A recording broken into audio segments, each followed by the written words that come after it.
Welcome back to another episode of Rock Boys Football Deal. We are halfway through the 2024 college football season. It's time to open up the conversation. Some coaches that are on the hot seat going through the rest of 2024. Now, I think what's unique about this conversation, I'm not giving you a ton of softballs. So you're going to see a softball on the screen. I thought I'd ease you into this conversation.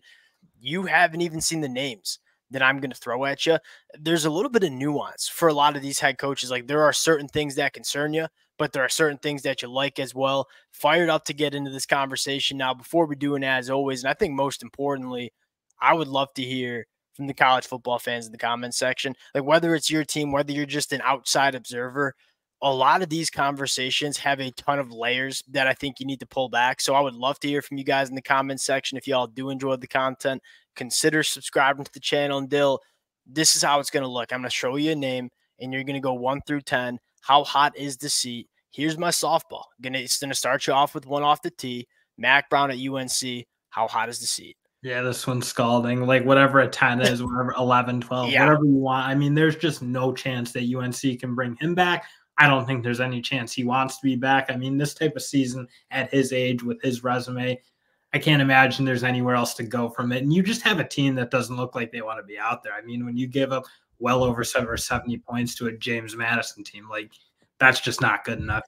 That's fireable. Yeah, Drake May, I should say, was kind of holding Mac Brown together by the seams. No Drake May.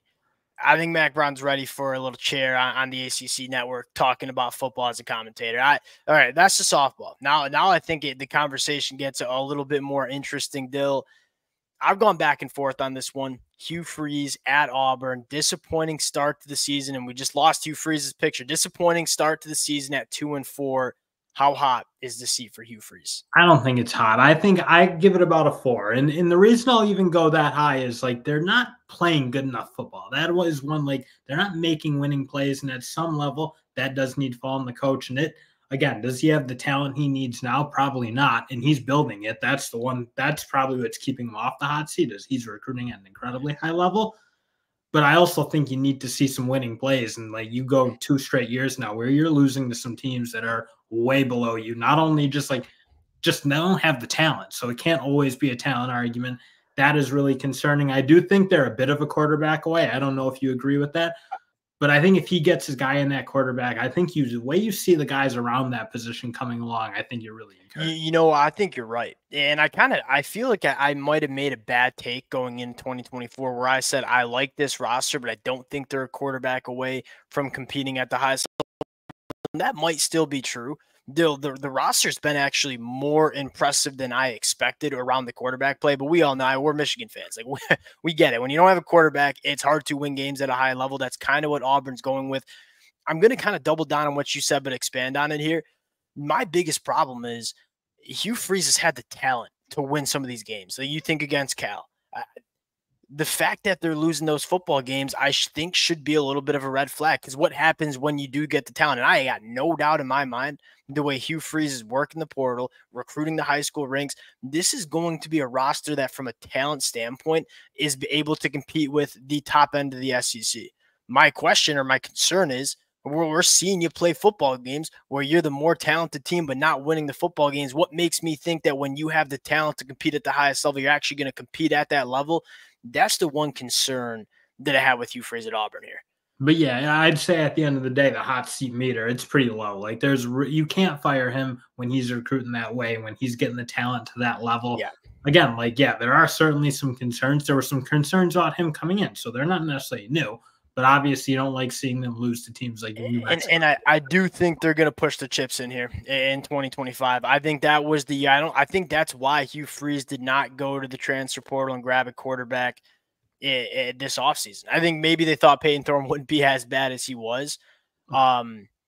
This team with a quarterback next year, assuming they make some other, and they don't need to make a ton of transfer portal additions. Like you go grab a top end quarterback that hits the portal, you make a few additions, I should say, around this roster. Like I do think it's going to be one of the more talented teams that we see in the SEC in 2025. Again, I think the one concern is I'm kind of with you. Like, let's start winning some football games here, getting some momentum. Next one I want to put you on here, and Dill, this one's a tricky one because the buyout is 64 million bones. Mike Norvell at Florida State, how hot's the seat? And I'm going to say a 6. If there's no Hot. buyout, it's probably an 8 or a 9 because I Ooh. think you're getting really concerned about how he's building this program. And like he kind of really leaned into that transfer portal. You would felt like hit on some big time players, Jared Verse, Braden Fisk, a bunch of other guys. But at the end of the day, when you're not seeing kids, he's not bringing in much talent on the recruiting trail, but also the guys he's bringing in simply aren't playing good enough football. So you're not seeing him develop guys from high school to the NFL draft. You're seeing him hit on some big transfer guys. That's just not a sustainable model in this day. I don't think at this point. I think he maybe thought it was after hitting on it for a couple of years, but I don't get the sense that's going to be a great fit moving forward. I think he got fooled. Like I think he was like, yeah, we can make this happen every single. We don't need to recruit high school that well. Like we're hitting on Jared Verse, Braden Fisk, Keon Coleman. We're just going to keep running it back. This is what happens when you miss in the transfer portal. What we're seeing right now. And he's too deep into his tenure to have this type of year. It's like maybe you could forgive it a little bit if it's a second or third year, but I mean, he's what is he? Or if it was just like an 8-4 year, you know what I mean? Like, hey, you lost a ton of talent from like kind of what Michigan's going through. Like you lost a ton of talent from last year. We understand that maybe there's going to be a little bit of a dip, but a crater like we're seeing in 2024, it's kind of highlighted all the underlying problems that nobody wanted to talk about over the last couple of years, but now they're coming to light because you haven't been doing your job. And Dill, I would go a little lower on Mike Norvell because I do think he bought himself some leeway with the season in 2023. What I think is more important for Mike Norvell is to take a deep look at, because I think he's a good football coach. He's got to look at this program, and specifically this coaching staff, and saying, hey, if you are not recruiting at a high enough level and if you're not developing at the high enough level, we got to replace it. It's Florida State. We expect the top-end coaches to come to this program. He's got to make some changes this offseason. I know bitterly disappointing what he's done with that offensive line. Like these guys have played now on his team for a long time, and they look terrible. They almost look worse than they were last year, which is wild. So again, I think, and I don't, you're not going to see Mike Norvell get fired, right? I don't think they're going to pay $63 million. And I also think that he's bought himself this year. I better see some significant changes to how this program is being operated, specifically with the coaching staff, because there are some coaches on this staff that don't recruit, they don't develop, and quite frankly, just shouldn't be on the staff. And I think, again, Mike Norvell is as loyal as they come. He's as loyal as they come. And I know that that's probably a hard thing for him to do. But when you're a leader of this program, like you got to make some of those tough changes. Jim Harbaugh kind of went through a year like this. Remember that COVID year, Dale? We remember it all too well, where it's like, holy smokes, we got to start making some significant changes. And he did that, and it worked. I think Mike Norvell's got to do a very similar thing that Jim did after that 2020 year, if I'm getting my math right there. Dill, let's go to another one. And this one I think you might disagree with, and I'll push back on you. Brian Kelly at LSU. I disagree with this even being a conversation. He is a 1. He is as low of a hot seat guy as you can. Did you know I was going to put Brian? You knew I was going to put Brian Kelly on. Because we've talked enough about this. When you told me I think you're going to disagree, I know you want to put Brian Kelly on there. I don't think they're going to have the type of season you want. And obviously the defensive talent, the defensive ability for the past couple of years hasn't been it. I do think he made the right hire. Again, maybe a couple seasons too late, which is a little bit disappointing. But getting Blake Baker in there, at least you see them trying to play competitive defense. But at the end of the day, Brian Kelly has been winning a ton of games for LSU. What is he, back-to-back 10-win seasons? He's got offensive players playing at a really high level, developing quarterbacks really well. And he's also recruiting out of his mind. So it's like when you're doing all that, I can live with like you missed on a defensive coordinator for 2 years and it set you back. Like it is what it is. Yeah, I'm actually not going to argue too much. He's going to be at like a 3 for me. And the whole reason he's going to be a little higher for me is I look at this team and say I still have big time question marks. And kind of like what you said with Mike Norvell going into year 5, like there's some serious question marks about Brian Kelly going into year 3. You said it best, though. Like, this team has won 2 straight 10-win seasons. He did take over a program that was a dumpster fire. I'll say. Okay, man, you know what? You changed my mind. They don't happen often, so don't get used to it, but I think you changed my mind a little bit. Brian Kelly not on the hot seat. Let's go to a similar coach, but probably a little bit of a hotter seat, and that's Lincoln Riley. Kind of same, like the eerily similar parallels. Oh, they're crafting each other pretty tight. You know what I mean? Like they're both in year 3. They both stuck to defensive coordinators that flat out stunk. They both had Heisman quarterbacks over the last couple of years. But I do think Lincoln Riley's seat's a little bit hotter because you look at Lincoln Riley in the Big Ten, and I'm not saying Lincoln Riley's seat is like scorching hot. I know some USC fans would 100% argue with me with this. I look at Lincoln Riley and say, Dill, I should let you. This is how this works. Dill, how hot's Lincoln Riley's seat? I'll probably say about a 4 or 5. So I don't think it's like totally not hot. And there's some real concerns with, I mean, he's not recruiting at a really high level. He's doing, I think, enough right now, but it is USC and the NIL, all the other excuses you want to make, I don't think really fly when you're at that type of program. Not bringing That's why he took the job, I think. You know what I mean? Like he obviously thought he could win more and recruit better at USC than Oklahoma will get. I think that's one of the frustrating parts if you're USC fans. Like, dude, probably the bigger issue for me is you're not seeing him develop guys from the high school ranks as like Brian Kelly. As much as you want to rip on him, like you look at that offensive line, those are all his guys. You're going to have a couple first-round picks potentially with Emory Jones and Will Campbell. You have a couple other guys who are going to be NFL guys on that offensive line. You have a quarterback who's probably going to be a pretty high draft pick. I look at what he's doing in terms of developing his guys that he's bringing into that program.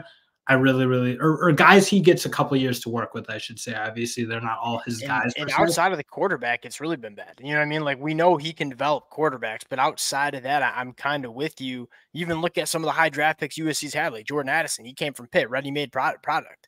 And bitterly disappointing what's going on with the offensive line. I think like to have that in year 3 where A, you're not recruiting anybody particularly good at that position, and B, you're not developing them at all. That stuff I'd say gets really concerning. Now he made the correct kind of move, if you will, on defense for same issues kind of happening. He's probably got to do something on the offensive line too, because that's holding them back from probably being a 10-win team to being probably something like 8. Oh, I think this team, I'll say, it probably makes college football playoffs with an offensive line that's serviceable. But it's really, they win. They're undefeated. Like they don't lose against Minnesota. They definitely don't lose against Michigan if that offensive line is just somewhat capable of playing at a high level in the Big Ten. It's been a massive problem. And like you kind of said, the good offensive linemen that had, like Emmanuel Pregnon came over from Wyoming, ready-made product. Jonah Money was there when you got there. There's not, and kind of similar conversation that we had with Mike Norvell. Like Lincoln Riley has historically held on to coaches a little longer than he probably should have. If you're USC and Lincoln Riley, you got to see, all right, we got one really glaring problem with this program right now and this football team. I think a change probably needs to be made on the offensive line with Coach Henson. Last one we'll talk about a little. We'll open you with the softball. We'll close you with the softball. Billy Napier, 3-2 record right now. How hot's the seat? Probably an 8. And for the simple fact that does it look that much? Does Florida look that much? It's the same team. They're trotting out the same team. They're still really, really weak on offensive line. The recruiting for this year obviously doesn't look like it's going to be incredibly good either, which is very concerning, I'd say. And also, like, you look at the defense, it's still, like, talented enough group that I think should be a lot better than what they are. Not very physical. It feels like at time can get run on. All those things you don't really want to see. And guys just aren't developing the way you need to develop. What did we say about Billy Napier when we were coming in? Like, when you're evaluating his future as a head coach at Florida, I'm more concerned with how it looks as opposed to the record. All right, you're sitting at 3-2. I mean, the 3 wins are not against good. Like, I don't think UCF is a very good football team. No.